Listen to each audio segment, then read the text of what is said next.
As promised, we will now learn you how to manage and measure innovation.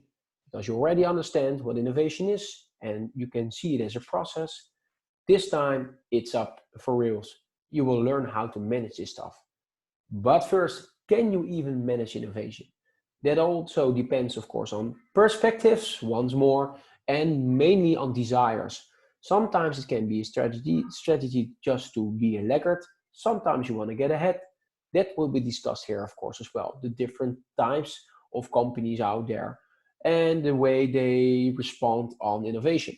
So the goals of this session or the goals of this class or paragraph, no matter how you want to name it, but the goals of 3.1.4 is that you first of all can explain the different factors that influence the success of innovation.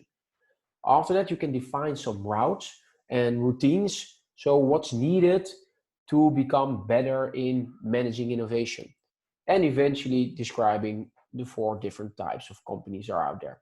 Once more, this is just a framework. Of course, you're not always in one type of company or there are only four types of company. This was just probably some random old dude once figured out a framework where everybody got to use.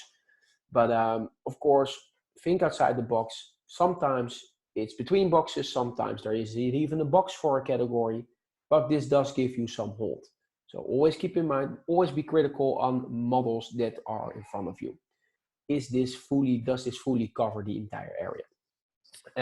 In my opinion, this one, for example, doesn't fully cover it and is also a very elderly model. But it does give you some stronghold. This is the reason why we eventually offer them to you. Other than that, let me think for a sec. I'm forgetting something important. What am I forgetting?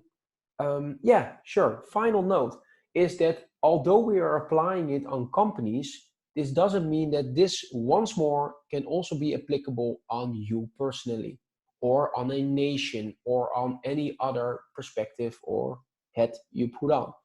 So if I'm telling you, for example, that a routine that by creating yourself a certain routine or a certain mindset to open up or enable yourself for innovation as a company, that doesn't mean that you as an individual can't do it. So always keep in mind that the information that we offer you from a business perspective is often also applicable for you personally. And that's also where the challenge lies, of course. Think about how this stuff influences you as a personal or as person, professional, or whatever you deem right.